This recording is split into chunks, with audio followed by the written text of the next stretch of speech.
ہر شخص یہ یقین رکھتا ہے کہ اس سے دو چار ہونا اور اس کا تلخ جام پینا ضروری ہے۔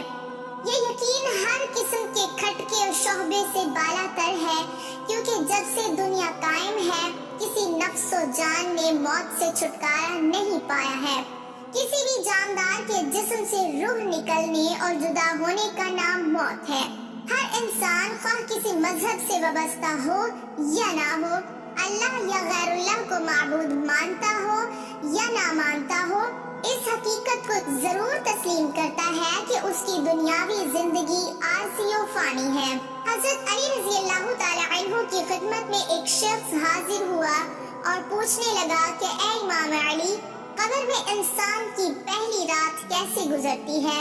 تو حضرت علی رضی اللہ تعالی عنہ نے فرمایا کہ میں نے اللہ کے رسول صلی اللہ علیہ وسلم سے سنا کہ انسان کی سب سے مشکل رات قبر کی پہلی رات ہوتی ہے، جب دوسرے انسان، اس کے دوست، عزیز و اقارب، رشتہ دار اسے دفنا کے چھوڑ کر چلے جاتے ہیں تو وہ انسان روتا رہتا ہے۔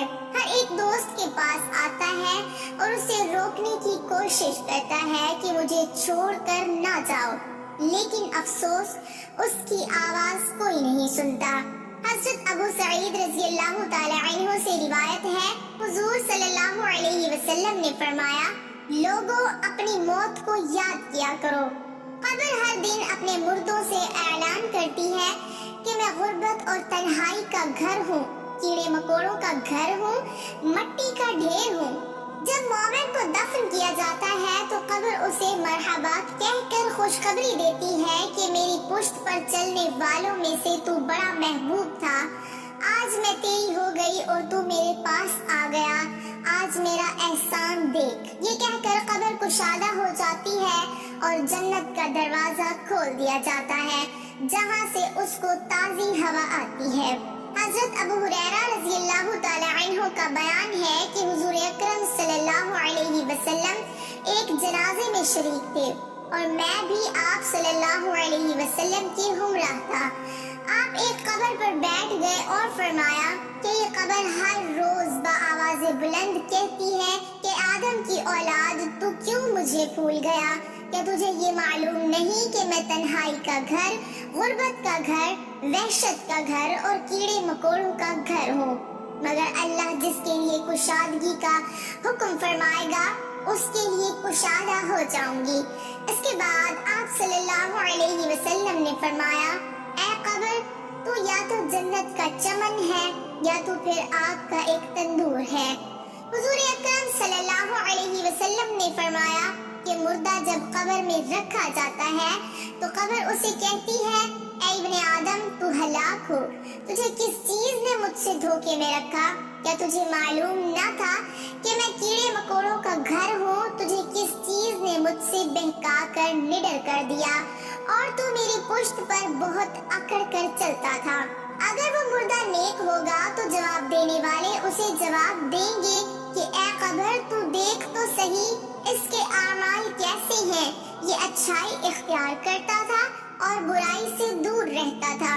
یہ سن کر قبر کہتی ہے، بے شک یہ نیک تھا، اب میں اس کے لیے سرسبز ہو جاتی ہوں۔ مردے کا جسم اس وقت منور ہو جاتا ہے اور اس کی روح اللہ تعالیٰ کی طرف بھیج دی جاتی ہے۔ حضرت عبداللہ بن عبید رضی اللہ تعالی عنہ سے روایت ہے کہ حضور اکرم صلی اللہ علیہ وسلم نے فرمایا کہ مردہ قبر میں پیشتا ہے اور ان لوگوں کے گھروں کی آواز بھی سنتا ہے جو اس کے ساتھ جنازے میں گئے ہوں۔ مردے سے اس کی قبر کہتی ہے کہ ابن آدم، تیری ہلاکت ہو، تو نے میری تنگی، بدبو اور کیڑے مکوڑوں کا خوف نہیں کیا، اس لیے تو نے ان چیزوں سے بچنے کے لیے تیاری نہ کی۔ بد اعمال مردے سے قبر کہتی ہے کہ تو نے میری تاریکی، میری وحشت، میری تنہائی اور تنگی، میرا غم تجھے یاد نہیں رہا۔ اس کے بعد قبر اس کو جکڑ لیتی ہے اور فرشتے اس کو ہتھوڑوں سے ایسے مارتے ہیں کہ اس کی پسلیاں ادھر کی ادھر ہو جاتی ہیں۔ پھر دوزخ کی کھڑکی اس پر کھول دی جاتی ہے اور وہ مردہ حشر تک اس عذاب میں مبتلا رہتا ہے۔ مرنے کے بعد ہر مردے کو صبح اور شام اس کا ٹھکانہ دکھایا جاتا ہے۔ فرشتے جنتی کو جنت دکھا کر خوشخبری دیتے ہیں اور دوزخی کو دوزخ دکھا کر اس کی حسرت اڑاتے ہیں۔ حضرت قتادہ رحمۃ اللہ علیہ فرماتے ہیں کہ عذاب قبر کے 3 حصے ہیں۔ 1/3 عذاب پیشاب سے نہ بچنے کے سبب، 1/3 غیبت کے سبب اور 1/3 چغل خوری کے سبب ہوتا ہے۔ حضرت ابن عمر رضی اللہ تعالی عنہ سے روایت ہے کہ رسول اللہ صلی اللہ علیہ وسلم نے ارشاد فرمایا، جب انسان کا انتقال ہو جاتا ہے تو اس پر صبح و شام اس کا ٹھکانہ پیش کیا جاتا ہے۔ اگر وہ اہل جنت میں سے ہے تو جنت والوں کا مقام، اور اگر اہل جہنم میں سے ہے تو جہنم والوں کا مقام اس کو دکھایا جاتا ہے۔ پھر کہا جاتا ہے کہ یہ تیرا ٹھکانہ ہے، یہاں تک کہ اللہ تجھ کو قیامت کے دن اٹھائے گا۔ اسی طرح حضرت عائشہ رضی اللہ تعالی عنہ سے روایت ہے کہ ایک یہودی عورت ان کے پاس آئی اور اس نے عذاب قبر کا ذکر کرتے ہوئے حضرت عائشہ رضی اللہ تعالی عنہ کو دعا دی، اللہ تعالیٰ آپ کو عذاب قبر سے بچائے۔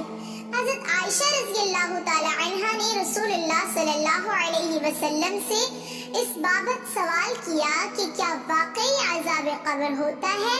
تو رسول اللہ صلی اللہ علیہ وسلم نے فرمایا، جی ہاں، عذاب قبر برحق ہے۔ حضرت عائشہ رضی اللہ تعالی عنہ فرماتی ہے، اس کے بعد میں نے رسول اللہ صلی اللہ علیہ وسلم کو ہمیشہ دیکھا کہ ہر نماز میں آپ صلی اللہ علیہ وسلم عذاب قبر سے پناہ مانگتے تھے۔ سیدنا ابو سعید خدری سیدنا زید بن ثابت رضی اللہ تعالی عنہ سے روایت کرتے ہیں کہ انہوں نے فرمایا، ہم قبیلہ بنو نجار کے ایک باغ میں نبی اکرم صلی اللہ علیہ وسلم کے ساتھ تھے اور آپ صلی اللہ علیہ وسلم خچر پر سوار تھے۔ اچانک وہ خچر اس طرح بھٹکا کہ نبی اکرم صلی اللہ علیہ وسلم کو گرا دیتا۔ وہاں دیکھا تو 4، 5 یا 6 قبریں تھیں۔ ارشاد فرمایا، ان قبر والوں کو کون جانتا ہے؟ ایک شخص نے کہا، میں جانتا ہوں۔ پوچھا، یہ کب فوت ہوئے؟ تو بتایا گیا کہ یہ شرک پر مرے ہیں۔ تو ارشاد فرمایا، یہ امت اپنی قبروں میں آزمائی جاتی ہے۔